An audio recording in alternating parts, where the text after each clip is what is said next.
ಆತ್ಮೀಯ H16 news ಅರ್ಥಾತ್ ಸಿದ್ದರಾಮಯ್ಯ ಸ್ವಾಗತ. ನಾನು ನಿಮ್ಮ M.I. ಮಲ್ಲಪ್ಪ ಜೋದಾರ್. ಆತ್ಮೀಯರೇ, ಇವತ್ತೊಂದು ವಿಶೇಷ ಸಂದರ್ಶನ, ಅದರಲ್ಲೂ ಪ್ರಥಮ ಜಾನಪದ ಸಾಹಿತ್ಯದ ಒಂದು ಸಮ್ಮೇಳನ ನಮ್ಮ ಇಲ್ಲಿಯ ಸಮೀಪದ ಗೋಕಾಕ್ ತಾಲೂಕಿನ ಹಳಿಗಿನಾಳ್ ಗ್ರಾಮದಲ್ಲಿ ಬಹಳ ವಿಜೃಂಭಣೆಯಿಂದ ಜರುಗಿ ಹೋಯಿತು ಅನ್ನೋದನ್ನು ಈ ಸಂದರ್ಭದಲ್ಲಿ ಮಾಡಿಕೊಳ್ತಾ, ನಿಜವಾಗಿಯೂ ಆ ಸಮ್ಮೇಳನದಲ್ಲಿ ಏನಾಯಿತು, ನಡೆದ ಘಟನೆಗಳೇನು, ವಿಶೇಷವಾಗಿ ಯಾವ ವಿಷಯಗಳಿಗೆ ಹೆಚ್ಚು ಒತ್ತು ಕೊಟ್ಟರು ಅನ್ನೋ ಅನೇಕ ವಿಷಯಗಳನ್ನು, ಅವುಗಳ ಆಳ ನಿರಾಳದ ಬಗ್ಗೆ ಸ್ವಲ್ಪ ಚರ್ಚೆ ಮಾಡೋ ದೃಷ್ಟಿಯಲ್ಲೇ ಆ ಒಂದು ಜಾನಪದ ಸಾಹಿತ್ಯ ಸಮ್ಮೇಳನ ಅದರಲ್ಲೂ ಪ್ರಥಮವಾದಂಥದ್ದನ್ನು ನಡೆಸಿಕೊಡುವಲ್ಲಿ ಪ್ರಮುಖ ಪಾತ್ರ ವಹಿಸಿದಂಥ ನಮ್ಮ ಪ್ರಾಚಾರ್ಯರು, ಲಲಿತ ಕಲಾ ಶಾಲೆಯ ಜೊತೆಗೆ ಒಬ್ಬ ಸಾಹಿತಿ, ಅವರು ತಮ್ಮದು ಇವತ್ತು ಮಾತಾಡಲಿಕ್ಕೆ ಬಂದಿದ್ದಾರೆ. ಆ ಒಂದು ಸಮ್ಮೇಳನದ ಬಗ್ಗೆ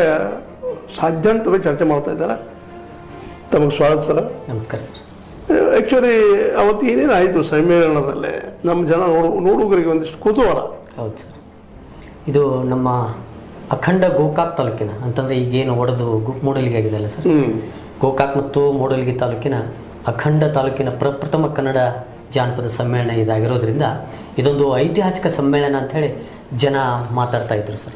ಮೊಟ್ಟ ಮೊದಲು ಯಾಕಂದರೆ ಈ ಭಾಗದ ಬಹುದೊಡ್ಡ ಜಾನಪದ ವಿದ್ವಾಂಸರು ಡಾಕ್ಟರ್ ಬೆಟಗೇರಿ ಕೃಷ್ಣ ಶರ್ಮಾ ಅವರು ಜಾನಪದ ವಿಷಯದ ಮೇಲೆ ಮಾಡಿರ್ತಕ್ಕಂಥ ಸಂಶೋಧನೆ ಆಗಿರ್ಬೋದು, ಸಂಗ್ರಹಣೆ ಆಗಿರ್ಬೋದು, ಕನ್ನಡ ಸಾಹಿತ್ಯ ಪರಂಪರೆಗೆ, ಕನ್ನಡದ ಸಂಸ್ಕೃತಿಗೆ ಬಹಳ ದೊಡ್ಡ ಕೊಡುಗೆಯನ್ನು ಕೊಟ್ಟಿರ್ತಕ್ಕಂಥವ್ರು. ಅವರ ಸಂಸ್ಮರಣೆಯಲ್ಲಿ ಈ ಸಮ್ಮೇಳನ ನಡೆದಂಥದ್ದು ಬಹಳ ಖುಷಿ ಕೊಟ್ಟಿದೆ ಸರ್. ಈ ಸಮ್ಮೇಳನದೊಳಗೆ ಬಹಳಷ್ಟು ಜನ ಶಿಕ್ಷಕರು, ಪ್ರಾಧ್ಯಾಪಕರು, ಆಮೇಲೆ ಜನಪದದ ಸಂವೇದನೆಗಳನ್ನು ಹೊಂದಿರುವಂಥ ಏನು ನಾವು ಹವ್ಯಾಸಿಗರು ಅಂತ ಕರಿತೀವಲ್ಲ, ಹಾಡುಗಾರರು, ಕುಣಿತಗಾರರು, ಬರಹಗಾರರು ಈ ಸಮ್ಮೇಳನಕ್ಕೆ ಬಹಳಷ್ಟು ಸಹಾಯ ಸಹಕಾರವನ್ನು ಮಾಡಿದ್ದಾರೆ.